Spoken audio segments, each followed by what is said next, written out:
Church of Scientology so afraid of? This is SPTV.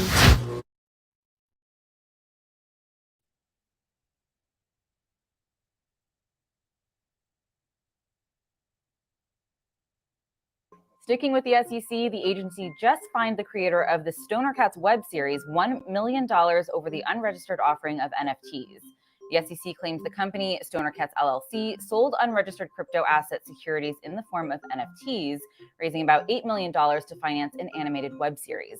The project featured big-name actors like Mila Kunis, Ashton Kutcher, Chris Rock, and Jane Fonda.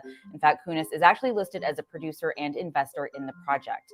We reached out to Stoner Cats about the settlement, but haven't heard back yet. Finally, the co-founder of the OneCoin crypto fraud just got 20 years in prison.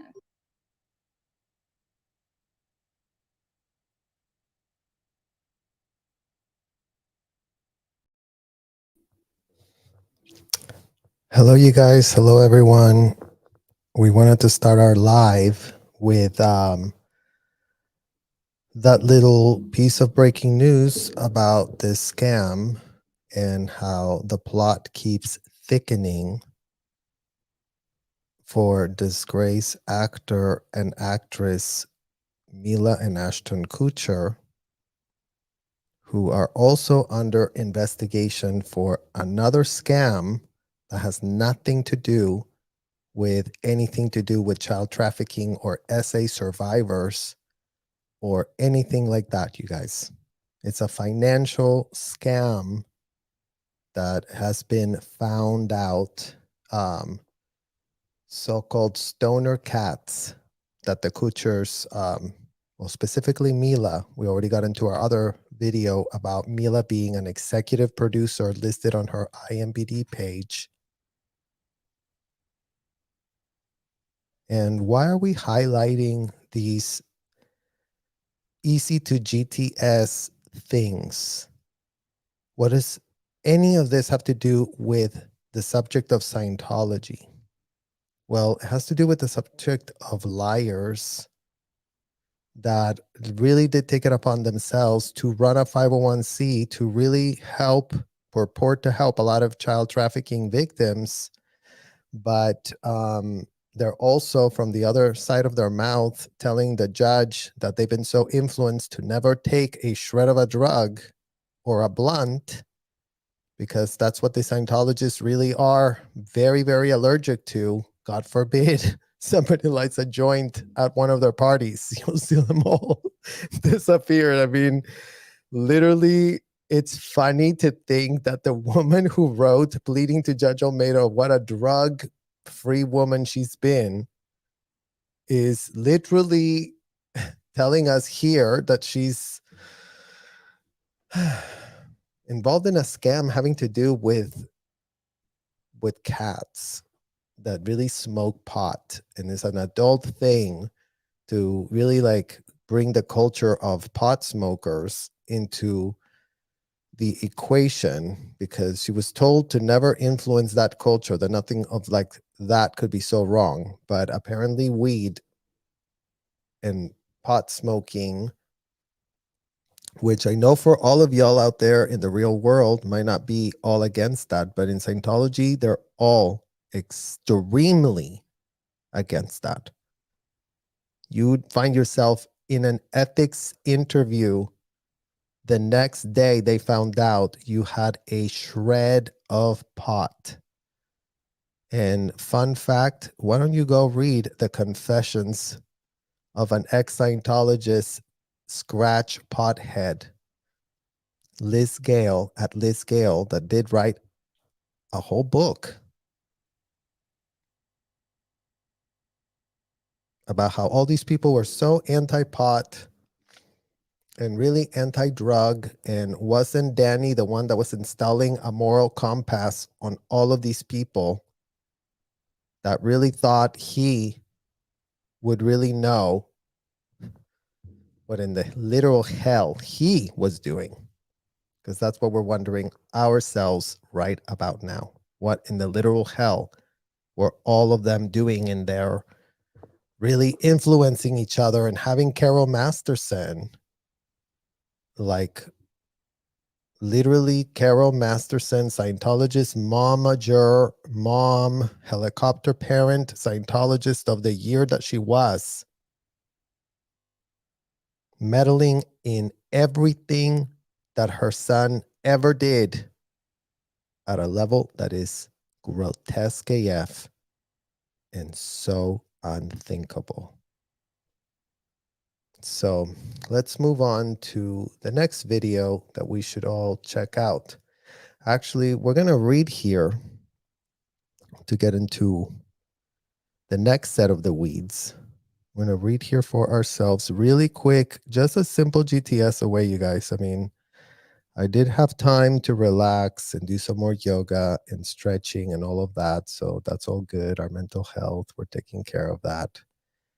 But in the meantime, we did find that Screen Geek, shout out to them, Screen Geek, reporter Jacob Dressler wrote, actually, let me see if I can even put it here on the screen for you guys to see it. Let's see if I can just, I'm not so good at this part, you guys. Literally, I suck at this part, but let's just see what we can do for ourselves here, because I think you guys really need to see this Screen Geek article for your own eyes. Let's see. Boom, boom, boom. Here we go. Okie dokie. See, it wasn't that hard.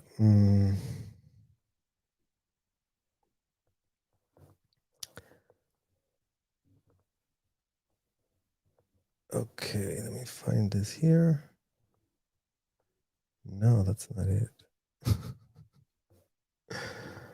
Oh, this is a disaster, you guys. Okay. Just gonna remove that. Well, Google it for yourselves, you guys. Screen Geek. I'll put a link to the list below. But Mila Kunis is being placed under investigation for an alleged NFT scam surrounding her animated series Stoner Cats. The investigation is being held by the Securities and Exchange Commission for allegedly misleading investors, in addition to offering unregistered securities. As noted via Mashable, the NFT company that the SEC is going after this time is backed by actress Mila Kunis and Orchard Farm Productions, her production company. The overall project involved using NFTs is the titular Stoner Cats to fund the overall animated series. So sorry, guys. Sometimes I don't understand how to even pronounce these English words. Titular. I would have to look it up in the dictionary and find how to pronounce it. That's what Owen Howard would tell me.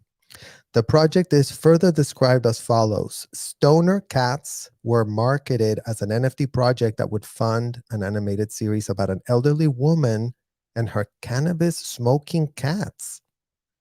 Kunis led the project and along with other self-described crypto experts and Hollywood producers formed Stoner Cats 2 LLC, SC2. So isn't that interesting, you guys? Isn't that so interesting that Mila Kunis, anti-drug advocate of the year, influenced by Danny Masterson, is under investigation for literally having an adult project, an NFT, so-called crypto NFT project that is all about cats getting stoned. But I thought you just told a judge, Mila, that you were all about not promoting drug culture, because Danny really made a huge impression on you and Ashton. For those doubting Kunis' involvement with the project, she quite publicly promoted the series. In fact, she discussed it while appearing on Conan O'Brien TBS talk show and discussed the NFTs that would be available. Isn't that great, you guys? Hey, yo, can we get some free promotion going on for ourselves? Yeah, we have something that we really want to pitch to America because we really know how to get rich quick. Uh-huh. Okay, great. Well, call Conan and see if he will take it upon himself to give us a little quick interview so what we can pitch this unregistered security that we got going on for ourselves, alleged security that we did just get a whole fine from the SEC, but we did tell them that we are going to pay it, but never mind if we're going to accept any guilt because you know what? Not right now. We're just going to pay and not say if we're guilty or not guilty because hip, hip, hooray. Right, guys? So never mind that, yes, they did a settlement, but 4 days ago, the settlement happened and Screen Geek published this 2 days ago, which is definitely getting overwhelmed because apparently the scam of them writing a letter to the judge is currently being laundered in Hollywood. They're really kind of thinking about stepping down, Time Magazine really stepping up to have Ashton step down. So how many ladders do we have to keep stepping? Here, Time Magazine, get the exclusive. Yay. We're really going to launder it. No one's going to know a shred of a thing because America really is going to be seeing, well, isn't Time Magazine the great news breakers that they are? That also took it upon themselves to call Scientology the cult of greed.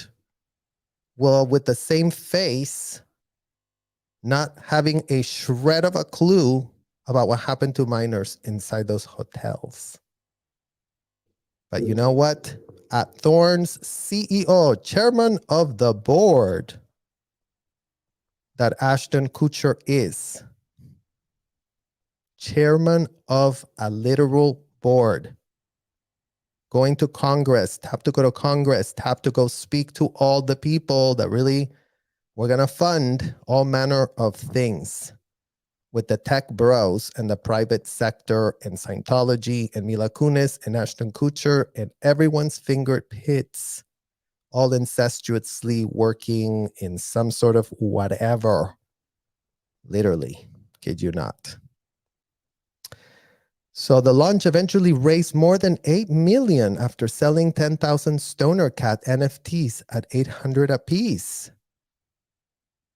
Isn't that great, you guys? You just go to Conan O'Brien, pitch, pitch, pitch. I'm really going to come out with this product, you guys. Really, it's going to be so revolutionary. Buy an unregistered security from me because why not? Literally, why not? The animated web series debuted soon after. In addition to the voice talents of Mila Kunis, her husband, Ashton Kutcher, and other celebrities like Chris Rock, the cast also included, ooh, look at this, Gary Vanderchuck, Gary B. Shout out to you, Gary B. Shout out to you. And Ether founder Vitalik Buterin as characters. Isn't that great, you guys? Just get a bunch of influencers in a room. Pitch, pitch, pitch, pitch, pitch. Leverage social media. Make the whole unregistered security go hoo, and quick money. Everyone gets paid. Oh, yeah. Stoner Cats by Mila Kunis, who literally abhors stoner culture, who couldn't be more incensed that people are taking drugs and are being stoners because how disgusting, according to Danny Masterson, that's what he would have pitched. Literally, in Scientology, stoner culture is the most degraded of disgusting, despicable people that you would never even want to have a shred of an association with. So make yourselves make sense in this year 2023. Kutchers, Mastersons, y'all need to really start getting your pitches aligned because they're not making a shred of sense. Not even a shred. So here we go. The SEC's Division of Enforcement Director, Gerber S. Gruel, shared the following statement. Let's say what Mr. Gruel from the SEC really wants to tell us.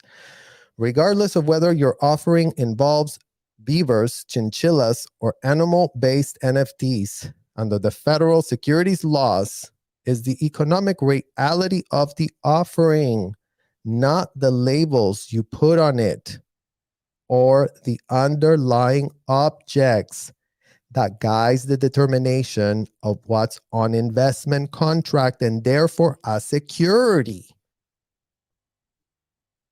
That's what he shared.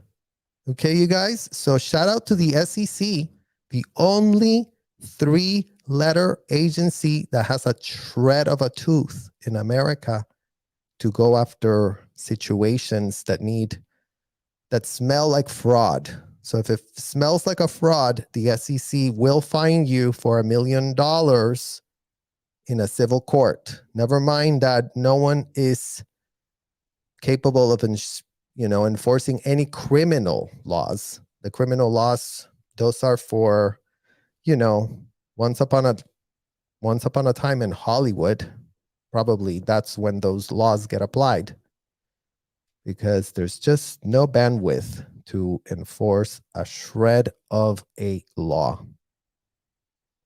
So, but I think we all just got schooled on what's fundamentally underneath a fraud. You put up this smoke screen, we're doing this, but you're really doing that. So let's just do a whole fraud 101, smoke screen, and then all of it is BS here. And then in the background, you really have how the Ponzi scheme actually works. So, well, thank you for that, Mr. Gerber. Let's just reread this statement because I think it's really interesting, you guys. Regardless of whether your offering involves beavers, chinchillas, or animal-based NFTs, under the federal securities laws, it's the economic reality of the offering, not the labels you put on it or the underlying objects that guides the determination of what an investment contract and therefore a security.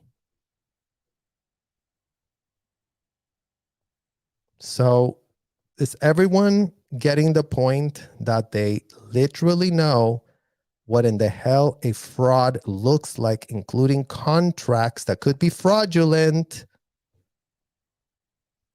Because we would love for this SEC Division of Enforcement Director Gerber to look up his statement and then filter it on top of an L. Ron Hubbard Scientology hotel. And instead of thinking of the laws, the security laws that do get enforced up to $1 million in this country, if we can just change real quick, like the human trafficking laws, right?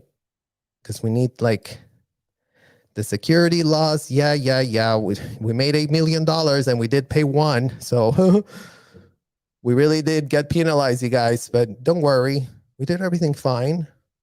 No one did anything. We didn't know. Everybody told us that we could. I mean, what's wrong? I mean, we were doing our best, right? Influencers. I mean, it's not like literally this is playing out in front of everyone's eyes. Paul, what's his face? Like the other guy, the other influencer guy that also was doing NFT scams. Stoner Cats 2 LLC has so far agreed to cease and desist order and furthermore did not dispute the SEC's investigation. They will have to pay a civil penalty of $1 million, which will be used to set up a fair fund to reimburse investors injured by the sale. The company must also destroy all Stoner Cats NFTs in its possession as part of the settlement. Well, isn't that great, you guys? That when you go after literal fraud that is plain as day, as it was the case with the Stoner Cats, never mind that they're only paying some measly civil penalty that doesn't amount to a shred of an investigation. But the SEC, from what we have GTS'd, is a pretty weak small, tiny organization that I guess does put a shred of a law enforced here and there. The other ones, 3-letter word agencies that got tons of resources ad nauseum, they couldn't have more guns in their possession, and they cannot go and save a single shred of a child that's locked up inside of those hotels. But they really are counting on Ashton Kutcher to solve that problem because, of course, tech bro that he is, he really is going to solve it as the chairman of the board with technology that really finds whatever in the hell at Thorne's leadership is saying that they find. Meanwhile, they cannot find a shred of anything in any hotel owned by the people that go there and sign contracts to be part of the thing that they sell in those hotels. They're all on a paid membership. No one cannot be a paid member of that hotel. It's the Soho House from literal hell. So stop playing dumb. Stop saying that it's so confusing. Stop saying that it's like we've never even seen this business model, because it's really so confusing. It's all a con. So before the SEC really wants to stop at really going and setting up injured reimbursement investors, because in America, we really do want to help investors that has some cash sitting on the sidelines that they really thought that we're going to get rich quick, but it didn't work out for them. Oh. But you know what? There are laws that are being applied where that justice is being seen applied. But what about minors that sign contracts at scale? Industrial size scale is what I believe the right term is. Industrial size scale of minors signing contracts that no one can find the literal fraud anywhere. Where is it? Oh my God, you guys, let's continue looking. It's really hard to find fraud in this hotel filled and staffed with minors. We really just cannot find it. Oh, where's y'all's passports, guys? Oh, they just got it locked up over there. They have a vault where all our passports are locked up because that's what they told us. They really wanted us to make sure we didn't lose it inside the hotel. So we don't have a shred of anything set up to fair fund any victims of this disgusting hotel operation. But we do have it for the people that did get scammed by Stoner Cat's NFTs of Mila, who says she's all about not promoting that type of culture because God forbid, she's such a holy woman, she would never do it a shred. Right, Mila? So I thought I would share y'all the interview where Mila, wants to really show us the expert that she is on Conan O'Brien, pitching to everyone.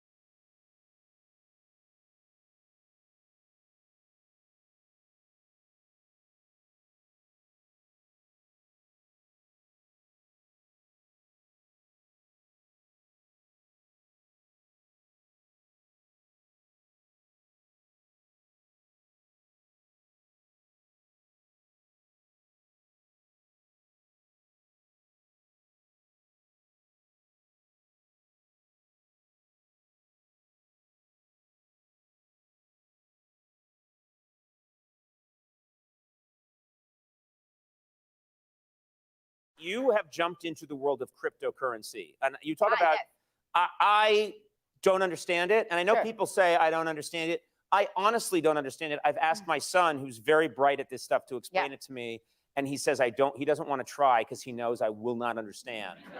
So I don't know what it's all about, but I know that you've really gotten into it.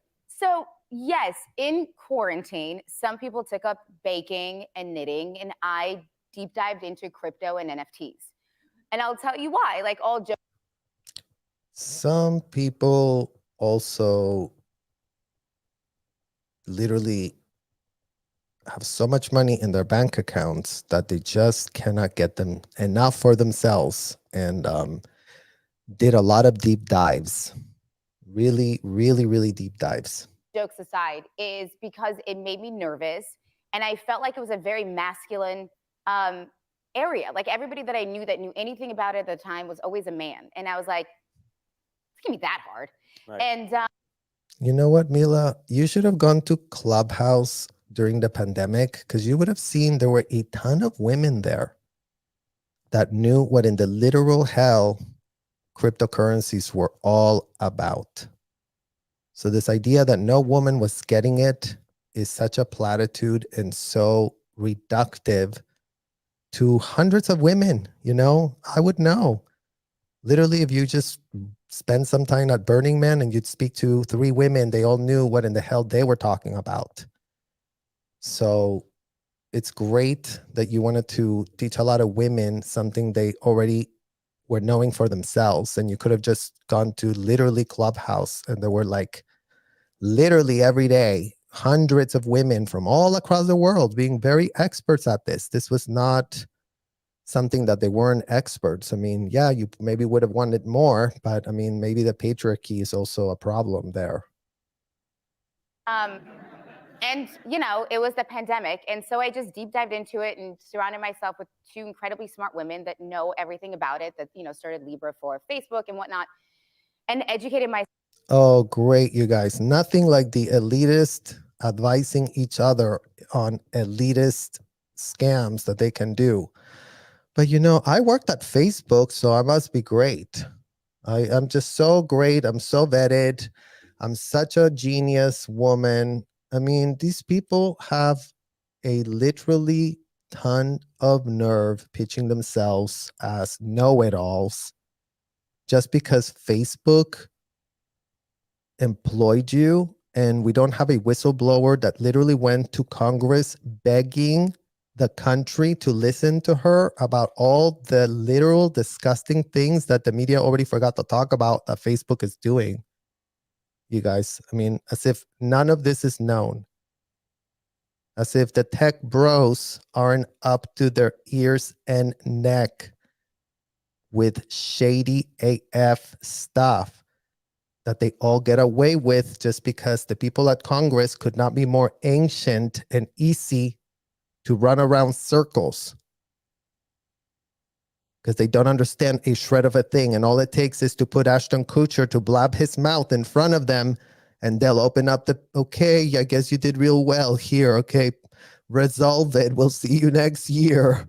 Hopefully we're still here at Congress where we're really figuring out a lot of stuff. Like, we really do care. And I'm about to like literally freeze on TV, but really I should be kept on this as a senator. You know, I mean, it's just like, what in the literal hell? What in the literal hell?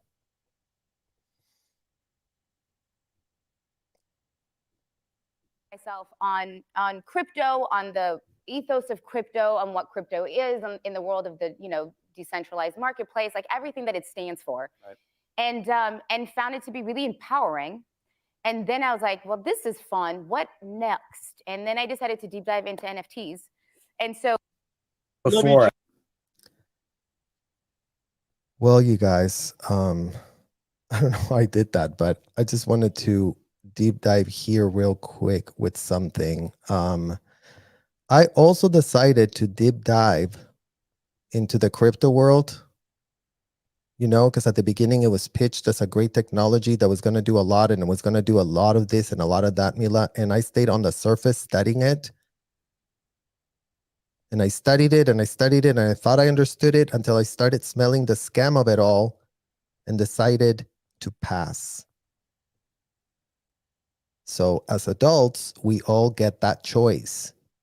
Oh yeah, I did a lot of research. I figured out a lot until I figured out that something was smelling like a rotten fish.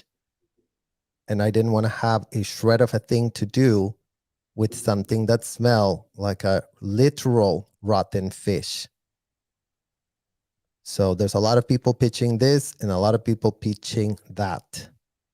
But there's a lot of misaligned incentives that don't have a shred of a thing to do with doing the right thing. So yeah, everyone can study a lot of things, but it doesn't mean that they're getting anywhere, is our point. And actually, we're going to have our secret guest that is joining us. We're going to get back to that interview, but we have a very special guest that is joining us today on this lovely Sunday afternoon, you guys. So without further ado, here she is. Hold on, let me Hi, bring everyone. Hi, Boo Hello, Thing. Catherine. How are you? Ooh, I like the yellow, pink and yellow, good colors. Very like 70s yellow too. It is, well, actually, it's an original built-in from the house, original color and everything. It's a 62. So it's a mid-century house. We love her. Yes, mid-century. How nice. Back Yeah, in the day. And then your glasses are also so like 70s. So you really like were like, okay, I'm going for the full thing. I'm arriving. I'm here. Oh my How are goodness. you? I'm so great. I'm so great. You know, we're just having our hands full because we're just going from one scam to the other. Literally. I saw that. I was when I started listening, I was like, oh my God, that was obviously a scam. Let me sell you this digital art that you have the rights to so that I can fund a cartoon. It's just Well, and we're just talking about like the hypocrisy, right? It's like these people are you so used to being able to talk from every literal side of their mouth, right? Because it's like they're pitching that they're so anti-drug, and they're pitching that that Danny was such a huge influence on them, not wanting to have anything to do with that culture. And you and I would know, Catherine, like the anti-drug culture in Scientology is, I mean, it's weird, but it's like pot is such a huge hot button item when we were there, like literally. huge. And it was sort of like, and I feel like because, that was something you could smell if someone was actually partaking in it. So it was like, they became so allergic to it. And I know from Danny going to those parties, like they knew if Danny's going to come, it cannot smell like pot because he was known to go into a house and literally dip.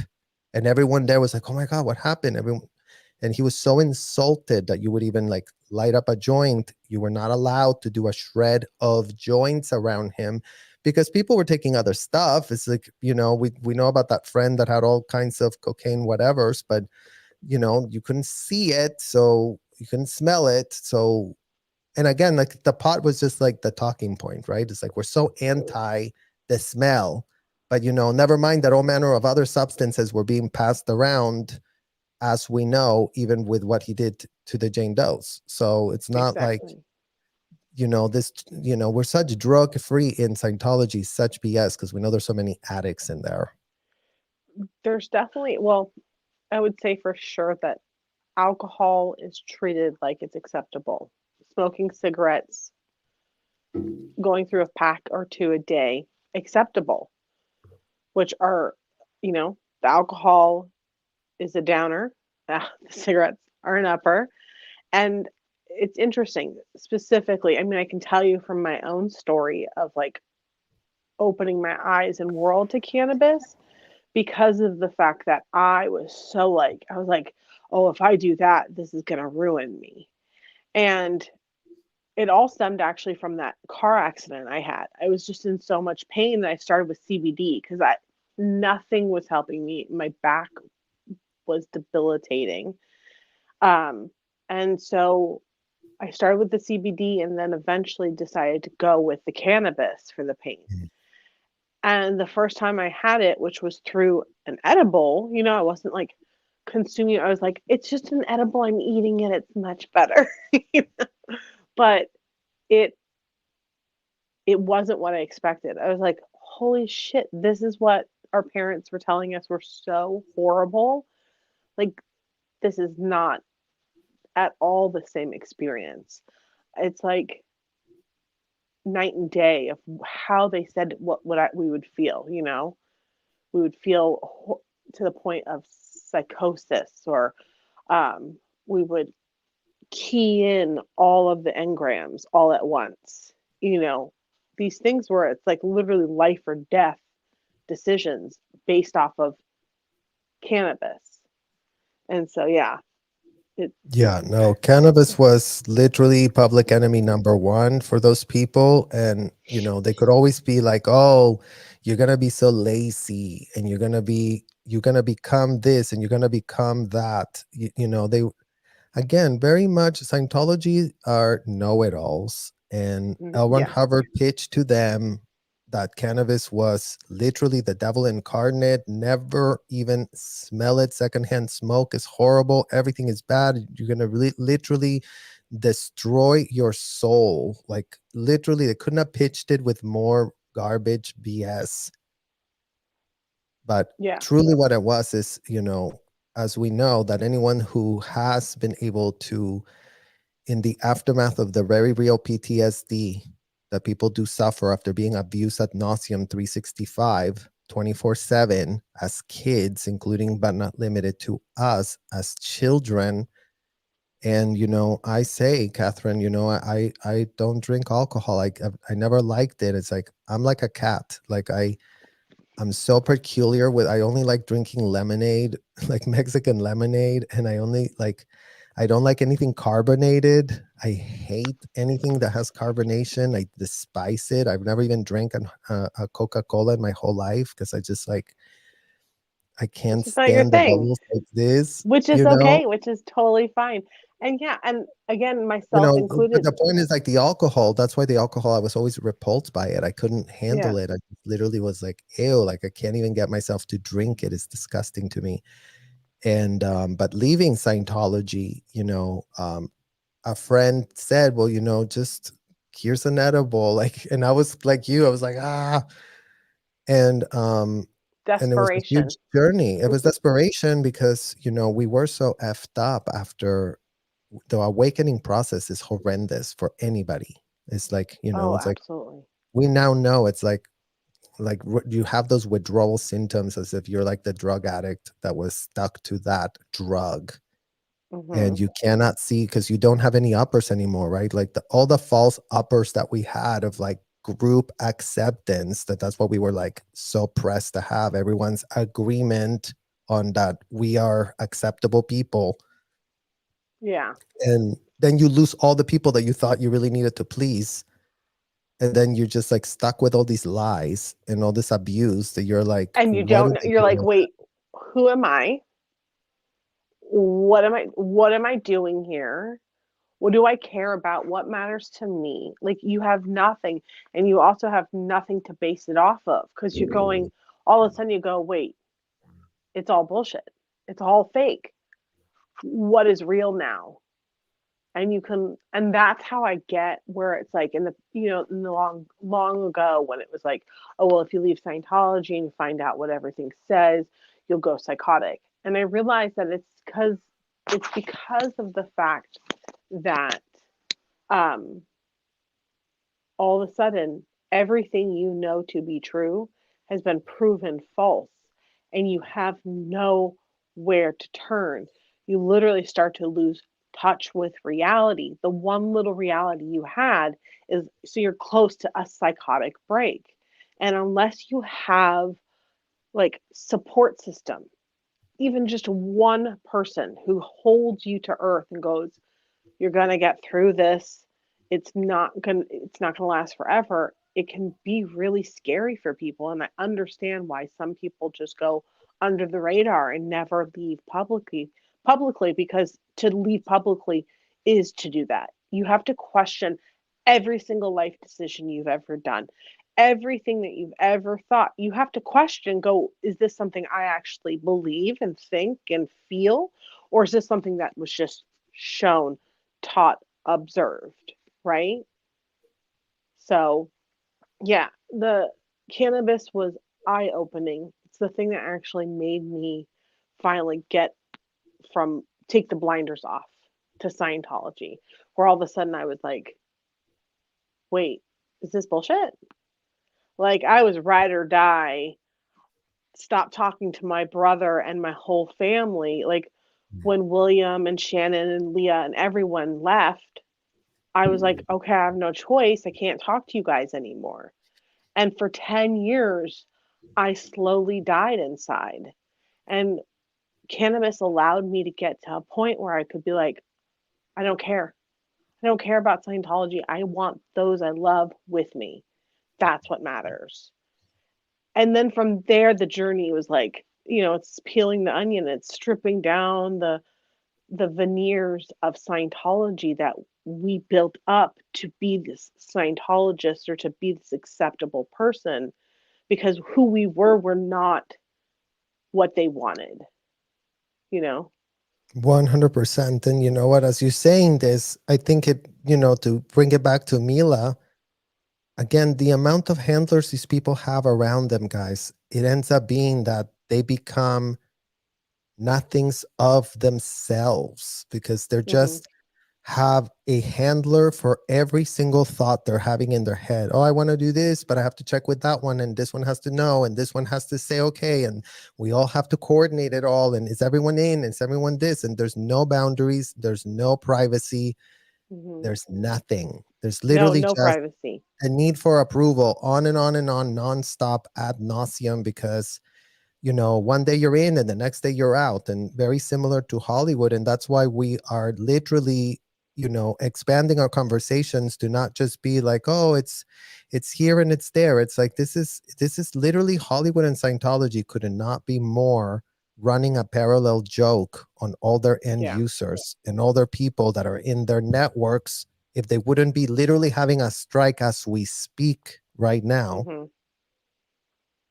And they have a master slave program going on for themselves. The ones up here make millions. The ones up here are peons. And you should be so lucky to work for us. You should be so lucky. Aren't you proud that you have a shred of access to us? And I mean, they've run aren't you this so glad that you work for this production company who actually pays you so well and gives you insurance and keeps you busy through the year? And,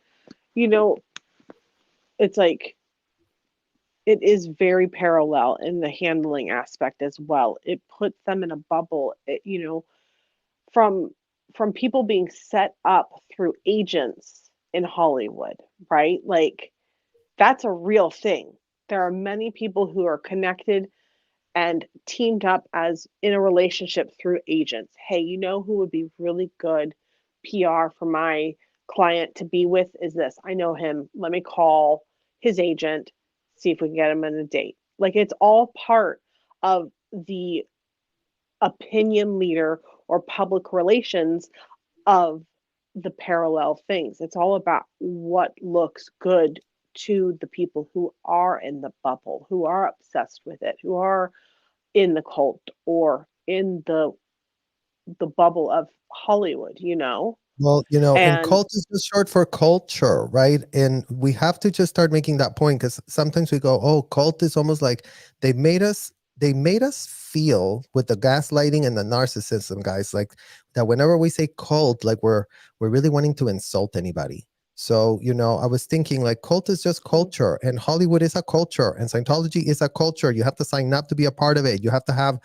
a card to participate. You have to be accepted into the rooms. People need to know you before you're coming in. You have to be vetted before you come in, and it is a culture of all of them. And it's, and to add to the artists, there's all their publicists. They're publicists that are literally sanitizing their clients' images ad nauseum, wielding undue influence over all the pathetic corporate media that couldn't be more excited to get an interview with somebody so that they can make money for themselves. And that is a business model that is broken AF. It has all the wrong incentives.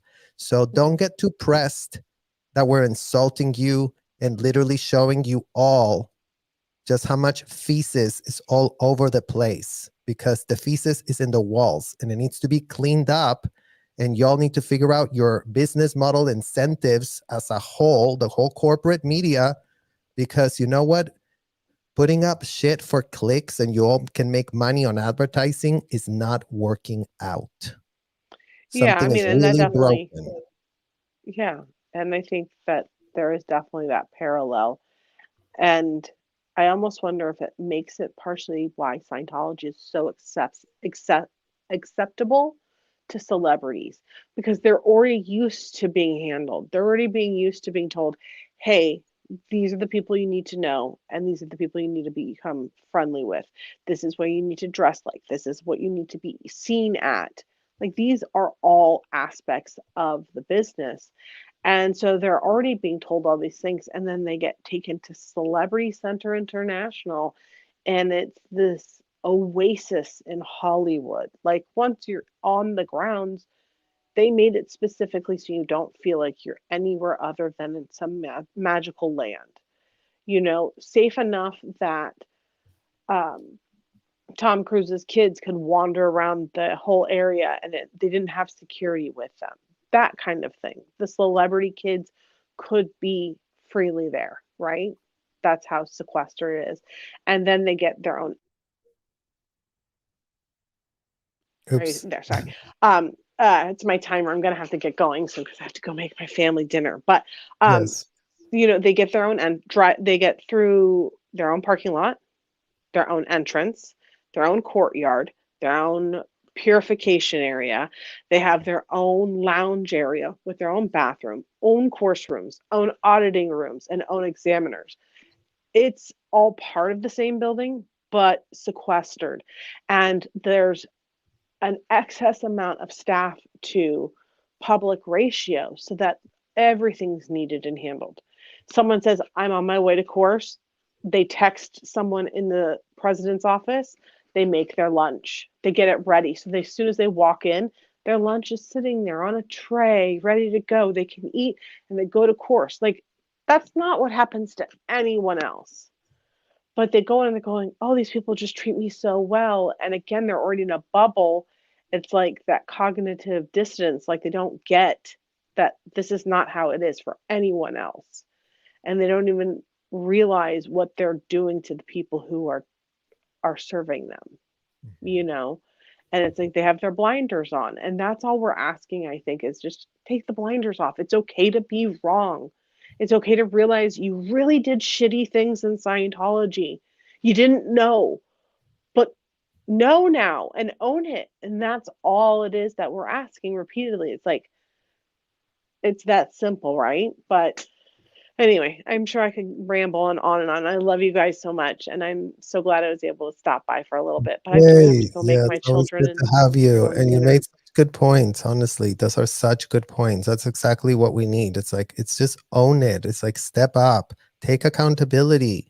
You all can help. There's tons of Help end it. influence that you do have. Like, stop pretending that you don't have the power. Don't ask people to give you the permission to give yourself the power, and Yeah. cut off all the people that are leeching and smooching and advising and telling you to do this and telling you to do that.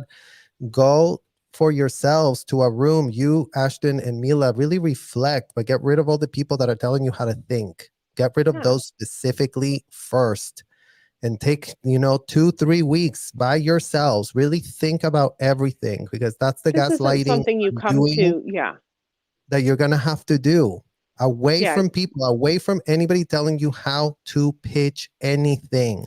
Take a very good assessment of your life and see, where did we F up? Oh, here. Oh, this. Oh, that. Okay, well, how are we going to really come back?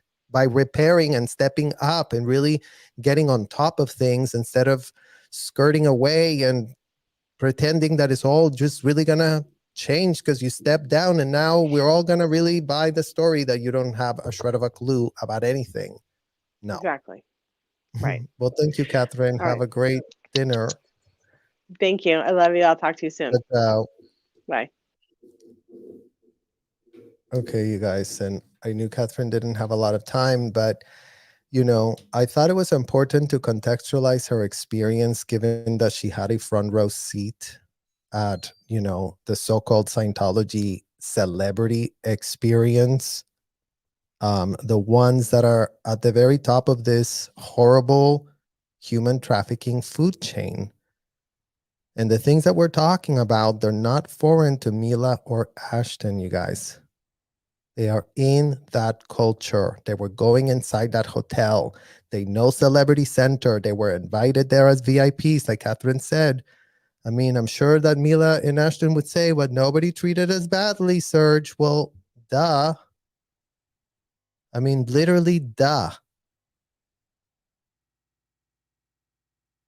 But did you see any kids that were there in those hotels? Mila and Ashton. I mean, I get that it was very normalized that, you know, Chris was a kid that grew up in it. Danny was a kid that grew up in it. Alana was a kid that grew up in it. And your best friend was what they all grew up in it as kids. So it might not be that weird. Wrong answer. And if you really want to advocate on your friend's behalf, you would take it upon yourselves to learn what in the hell was done to him as a child. And then see if there's something that you really can actually advocate for. Advocate for his mental health, maybe. Advocate to the type of derangement syndrome that he's experiencing as a result of being lied to 24/7, 365. I mean, he's having time to think for himself. He's having time where he's secluded away from people telling him, think like this, think like that, don't remember to say this, don't forget to say that.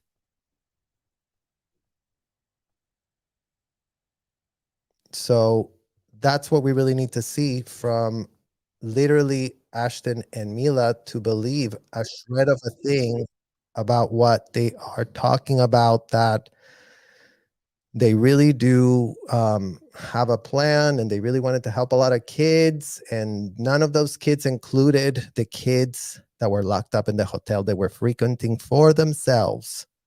Never mind that they won't even mention the Jane Does by name. Never mind. I mean, again, it's like it's insult to injury plus insult plus injury plus more insult plus more injury, because nobody gives a shred of an F. And they're right about to turn the corner because, you know, the scam of this convicted letter is also coming at the same time as they paid $1 million from the SEC about running a scam. And the scam that they were caught running is about literal cats that smoke pot. But they were writing in that letter, they were very like anti-drug from Danny Masterson. So let's go back to our little interview and continue reacting in real time, because I didn't even see this interview, you guys. I just thought I would just react in real time. So I appreciate your patience as I'm trying to figure out these buttons here.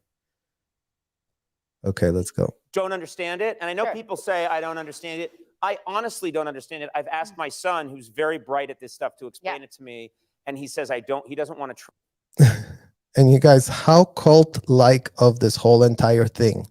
It's so hard to understand, and I can't understand it. But I mean, if you really spend a lot of time explaining the Ponzi scheme, then you will understand it, guys, right? Because isn't that really what this all is about? Crypto scams, NFT scams, Scientology, L. Ron Hubbard scams. As long as they teach you the definitions that you really need to know, the ones of us that really get it, because we're so elite and so ahead of the horde, and you're really going to get rich here, and you're really going to get a lot of money over there.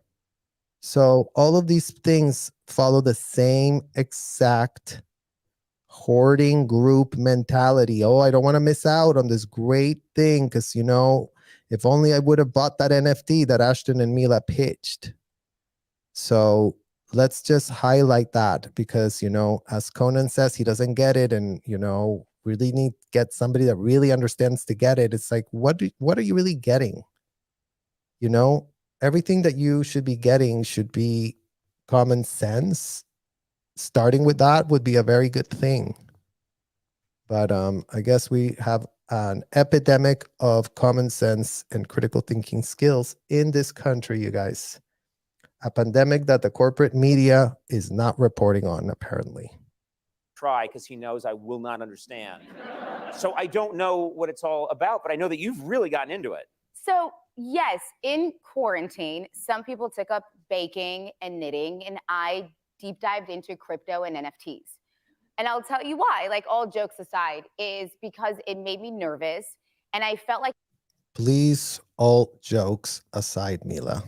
What we're sick is of being punked and given jokes that are not landing the same way y'all were landing your jokes when nobody had a shred of a clue what in the hell you two were up to. it was a very masculine area. Like everybody that I knew that knew anything about it at the time was always a man. And I was like, it's gonna be that hard. Right. And you know, it was the pandemic. And so I just deep dived into it and surrounded myself with two incredibly smart women that know everything about it, that, you know, started Libra for Facebook and whatnot, and educated myself on crypto, on the ethos of crypto, on what crypto is in the world of the, you know, decentralized marketplace, like everything that it stands for. Right. Interesting, right, guys? She really took it upon herself to educate herself real well. And now she's literally facing investigation because she was found to be selling unregulated securities to people on another get-rich-quick scam of stoner cats that she told the judge she had not a shred of interest promoting that type of culture because Danny really got to her. So literally. And found it to be really empowering. And then I was like, well, this is fun. What next? And then I decided. Well, you know what Danny found very empowering, Mila? The technology that L. Ron Hubbard pitched.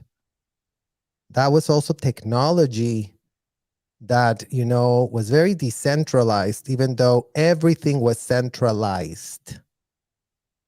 Okay, so when y'all come here on TV and go, wow, we had not a shred of a clue. Nobody had a shred of a clue. He could have been the most angelical man we've ever met. Well, you know what? What in the hell do you think he was doing when he was going to that hotel? To centralize all his data, to discuss it in detail inside of those hotels where they told him it couldn't be any more safe to discuss it. And, you know, he was told, oh, here's Miranda Scoggins, this minor. To go back to that part where y'all literally were in those hotels getting serviced by minors. Here's this minor that is going to do your ethics handling, that is really going to hear your self-admitted felonies. Because she already spoke to the girls that came to her too and told her everything that's going on, all the out ethics, all the out 2D. What did you do? When did you do? Where did you do it? What, when, where, who, what, when, where, ad nauseum, nonstop. CC the captain, CC David, CC RTC, CC CMO, CC ethics officer, CC deputy captain, CC MAA, CC Blot, CC president's office, CC Carol Masterson.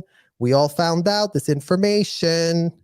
Let's really all talk about it, because, you know, if we're not all talking about it, then, you know, we're not doing anything wrong. We're all talking about it. It's just a withhold. Duh.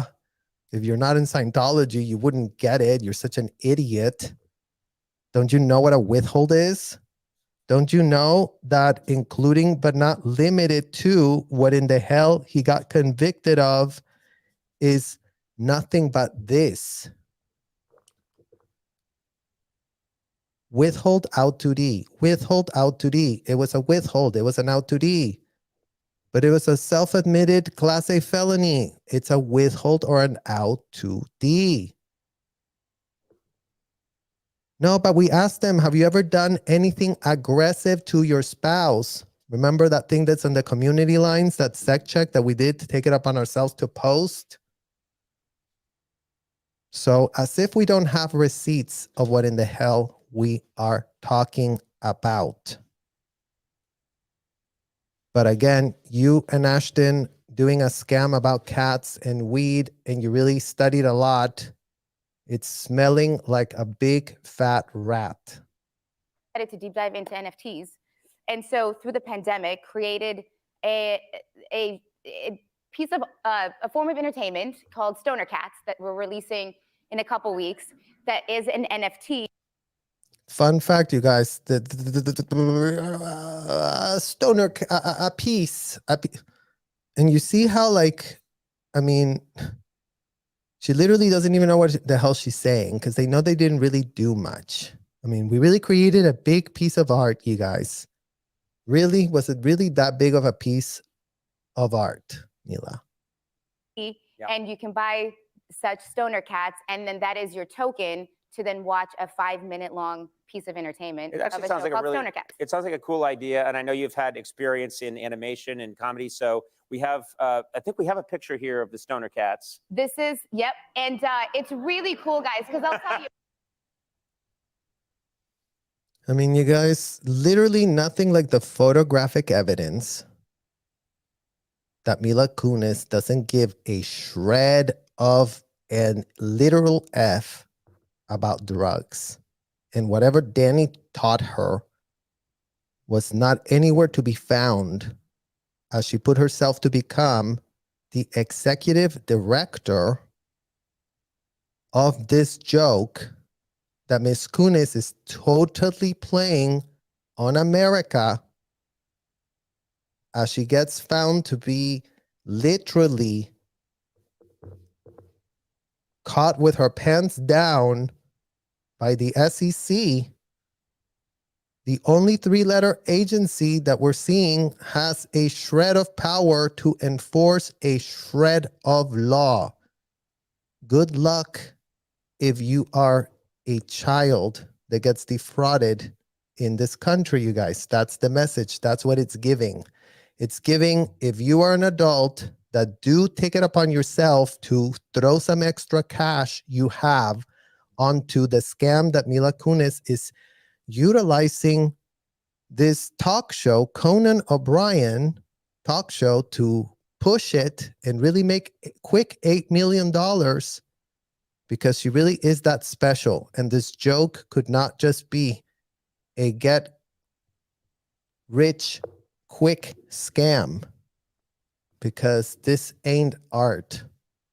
Literally, this is a disgusting, non-fungible, whatever in the hell this literally is. They're very, guys. yeah. So here's the thing, Conan. I was going to say cats just sit around anyway. Well, guess what happens when they get stoned? Yeah. I mean, literally, what in the literal, well, guess what happens when they get stoned? Well, as if you would know, Mila, because, you know, apparently you really did tell a judge that, you know, you would never get stoned. I mean, drugs? No. Danny had an impact on me. If any of us showed at any house that had a shred of a stink of weed, y'all would act very pressed. And how in the hell dare you do that in front of us, Danny Masterson and his other clan? They didn't want to be around anyone that smoked weed, because you could smell it in the air, and that apparently created them to be very allergic. But Mila really wants to tell us how cats feel when they get stoned, because she has not a shred of a clue how it feels for herself to be that way, given that she is completely following every last shred of advice that Danny gave to her.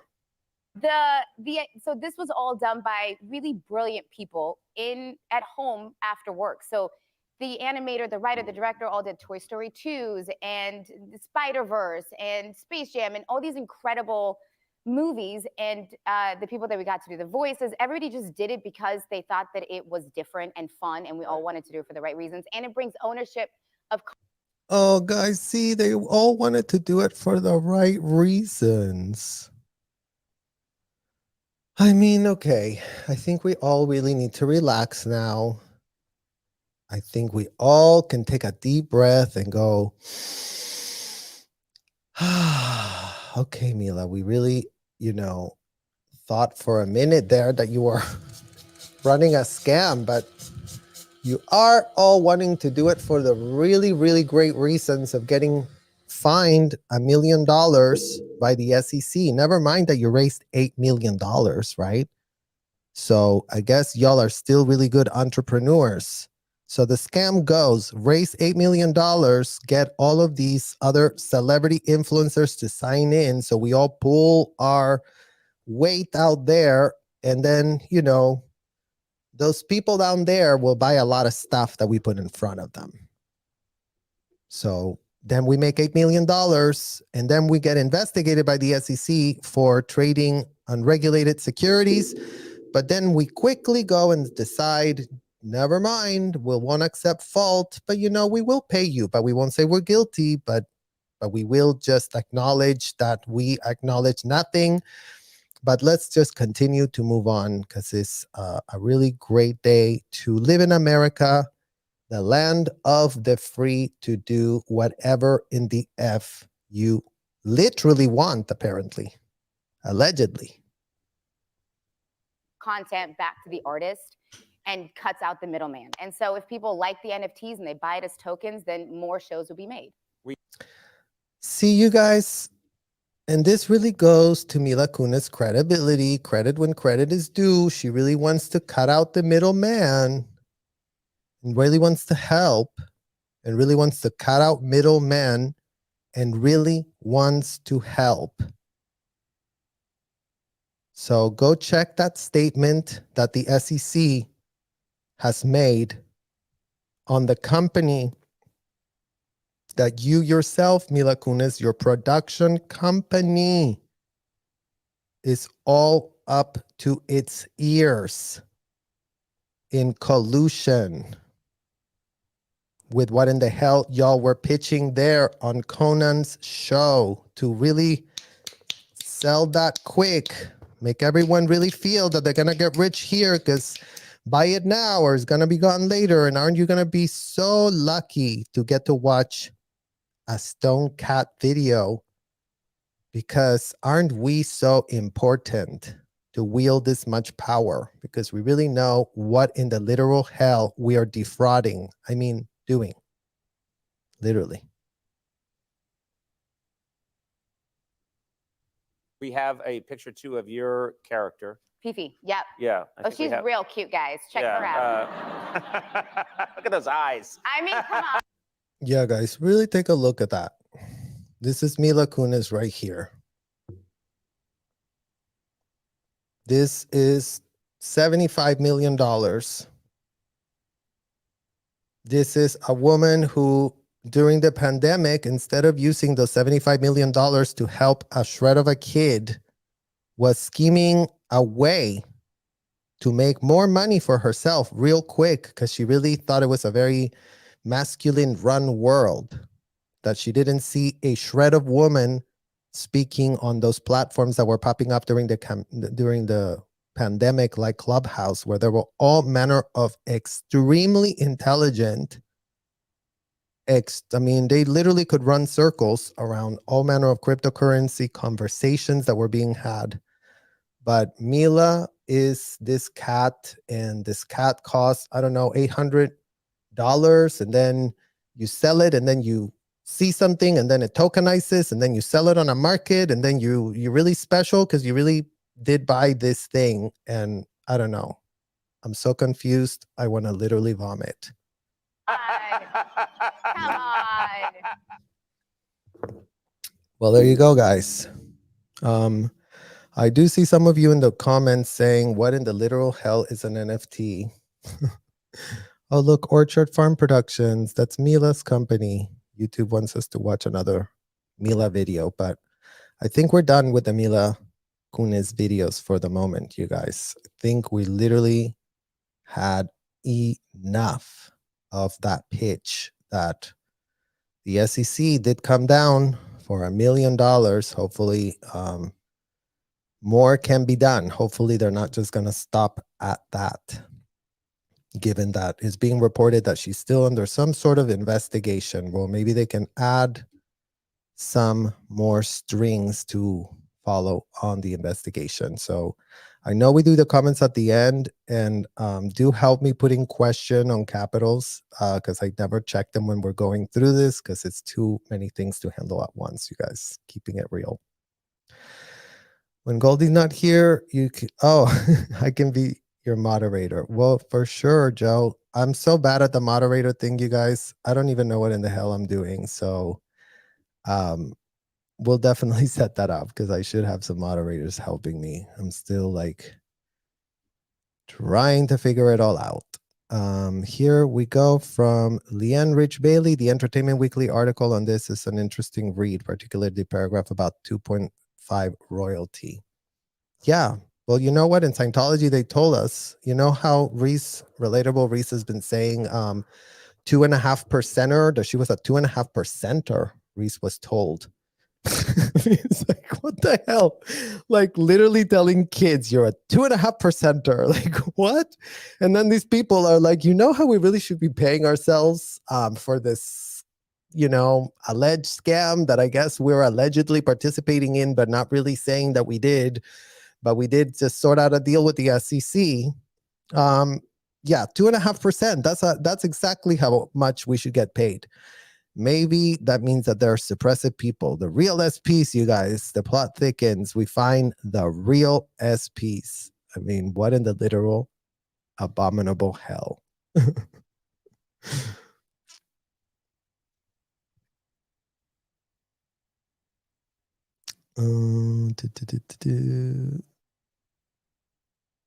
I missed a whole bunch of drama on my comments, you guys, because I really should have.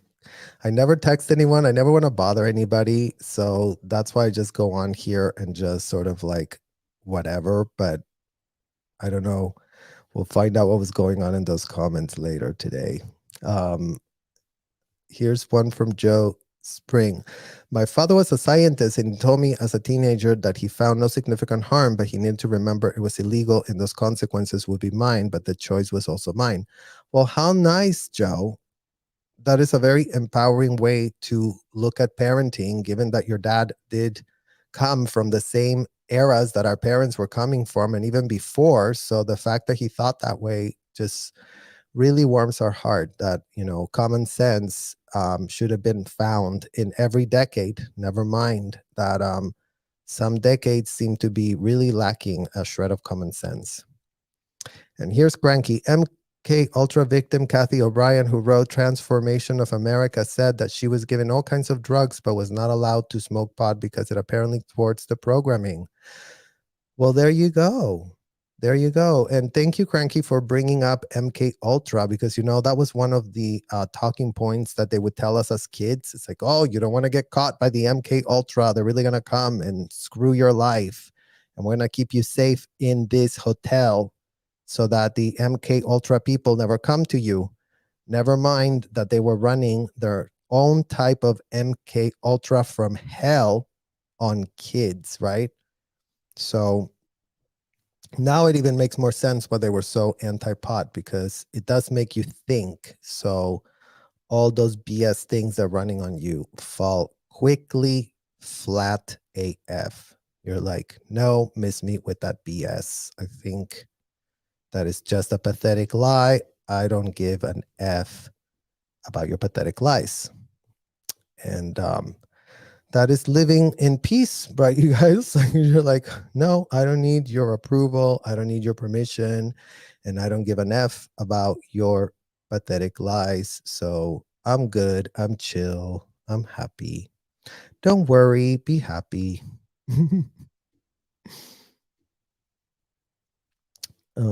Then we go here. Let me see any of the questions. Tweety Kid, I don't know much about Scientology, but I understand how abusive people assault your identity, integrity, and individuality. That's exactly right, Tweety. You pretty much summed it up in literally 3 lines. So it's literally not that hard to understand what it is, but it is an assault on identity, integrity, and individuality. Like those 3 things are literally what all of those stupid books from the convicted, indicted felon L. Ron Hubbard pitch. to get rid of people's individuality, to not let them have a shred of integrity, even though they tell you, yeah, integrity is so important.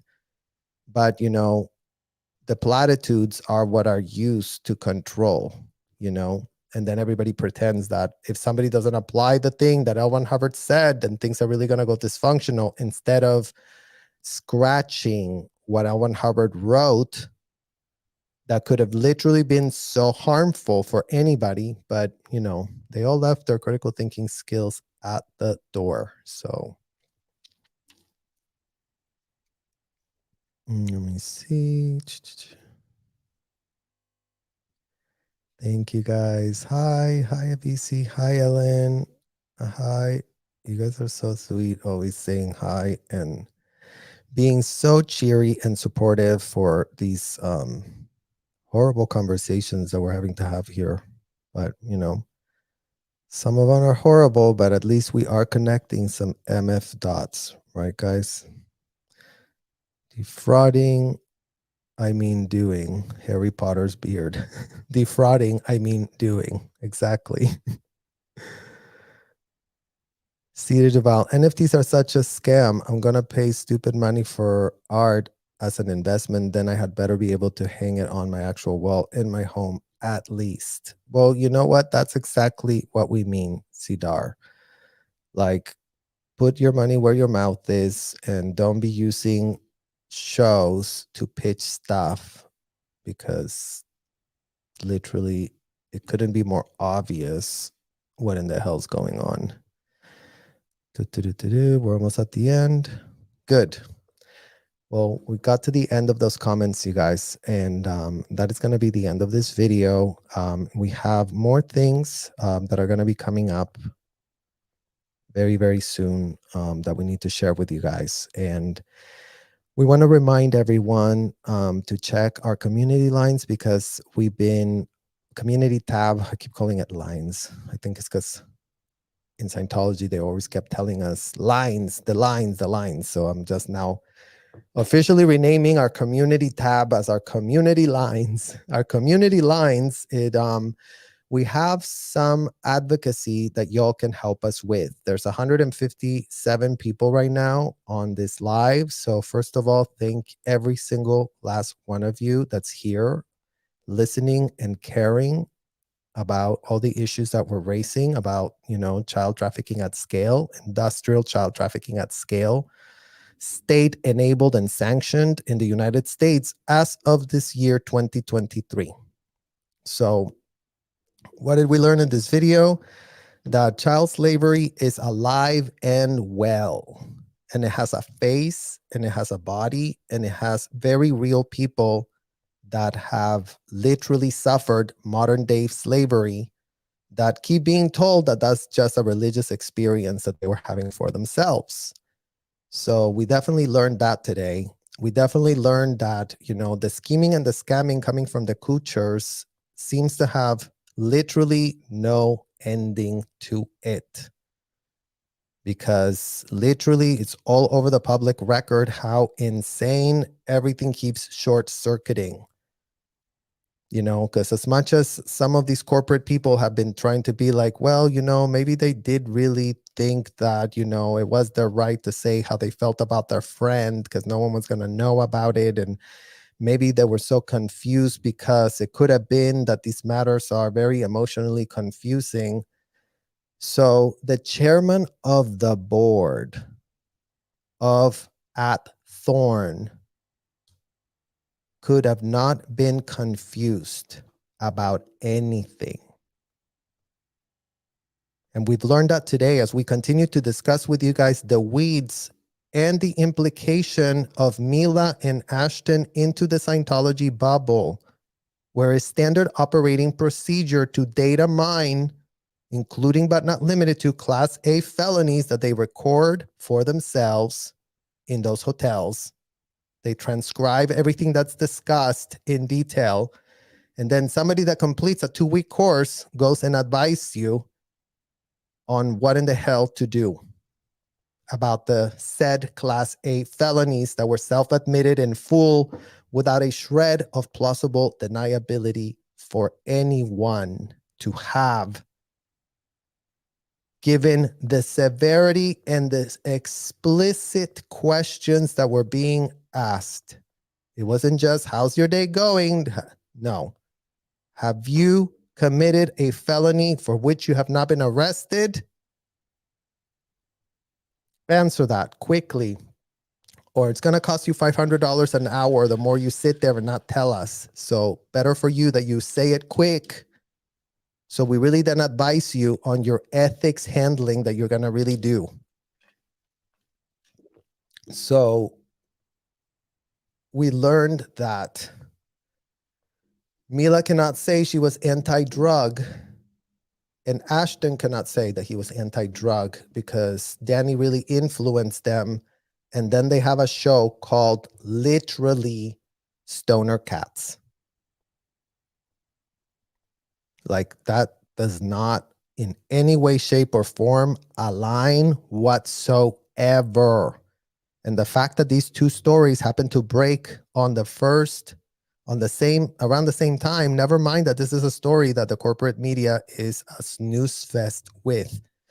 They're like, oh yeah, that's not celebrity gossip though. Like, that's just more like financial stuff, and nobody knows what an NFT is, so we're not really going to get a lot of clicks. So who cares? Who cares about that? Who literally gives a shred of an F? Let's go find other things that are going to make us more money quickly, that are, really going to stay on what in the hell we care about, which is quick bucks. Quick. Make that money. Mainstream media cannot stop literally vying for the money and the access to all these people. Okay? And this is on the heels of what we discussed in our last video, the one that we started with this morning when somebody sent us what this PR expert is literally saying without a shred of remorse. This is how we would handle it, guys. So somebody asked me to react to the whole video. You can check it out on TikTok, but maybe we'll react to it later. But, the business model of how to launder your image in plain sight is out there. And it's not like Laura Prepon is not utilizing those people to really help her control so that nothing really kind of falls on her. Keep my distance, you guys. Really tell them that I left 5 years and that I don't want to talk about it anymore because now I really want to sell kitchen stuff with Drew Barrymore. Hey, Drew, what's up? It's Laura Prepon. Can I sell some of my kitchenware with you? Because I really want to get a lot of sales going for myself real quick. Sounds great. Okay, bye. Because Drew Barrymore is also getting called out for, really wanting to ramp up her show. But never mind that there is a very real strike on people that aren't multi-millionaires. No biggie. So the millionaires could not be more literally tone deaf, literally entitlement printed all over their faces, all over their brands. I'm this and I'm entitled. I'm this and I'm entitled. I'm entitled. I'm entitled. I'm entitled. I'm entitled. Well, stop being so MF entitled.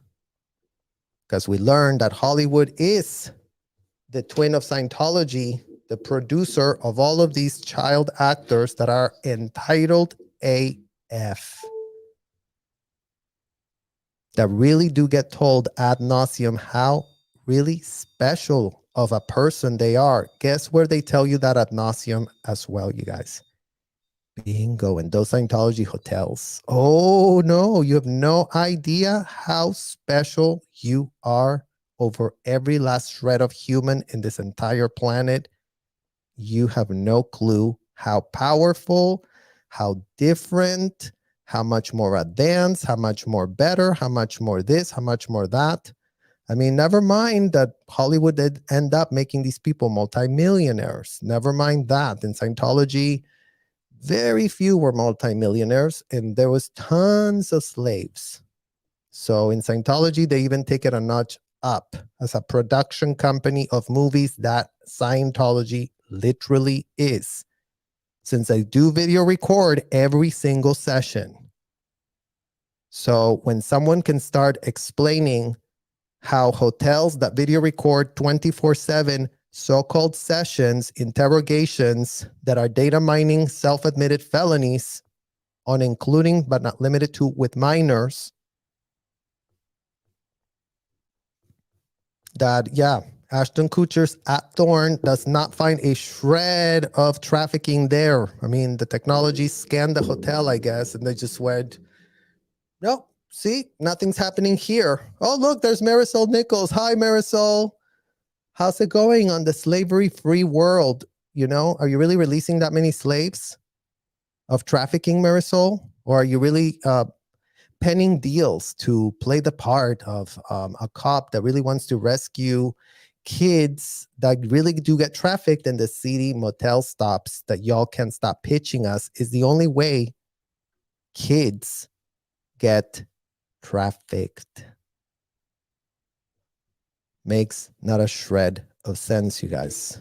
Makes not a shred of sense. None of these pitches are making a shred of sense. And you know what keeps actually expanding the complicity, the implicated people, the implicated enablers that are actually laundering the image of these people as they play jokes on everybody, and no one has a shred of a consequence, because in the United States, nobody wants to apply the law. They want to play that they really want to, but they want to pretend it's very complicated. So good luck next lifetime, you guys. Maybe next lifetime we all come back to America and everything's going to be hunky-dory and great and done so perfectly. But today we're stuck with this disgusting, dysfunctional system that couldn't be more all working in the same wheel of dysfunction with not a shred of efficiency to be found anywhere. Well, we're hoping that there's some efficient people that can really step up and actually help people and not just blab and not just go collect awards and Oscars to tell everyone how great they are and how they really want to help a shred of child while enslaving children. Hello, those two things counteract themselves. You can't be saving and freeing when you're enslaving. So Hollywood and Scientology, maybe get together, get your publicists together all in a room and go, okay, you guys, we really did go to school. How in the hell do we, pitch this? So we really come across like we care. And then we really come across like, we really want to do something about it. And then we really come across like we really are, understanding of the very severe laws that are already in the books. They're not in the books, you guys. Everybody wants to tell you, yo, go make new laws. No, the laws are already in the books. Fraud and coercion, key aspects of human trafficking in the modern world. But yeah, we cannot find a shred of, connection between coercion and enforcement of passports getting locked up to what was going on in Danny's hotel. Right, Ashton? So shout out to all of at Thorn leadership that you also shouted out on your exit. Him stepping down. I really listened to leadership. Well, hi, leadership of Thorn, at Thorn. Why don't y'all just GTS very, very quickly for yourselves? Scientology, federal child trafficking lawsuits, and maybe read those dozens and dozens and dozens of allegations made by minors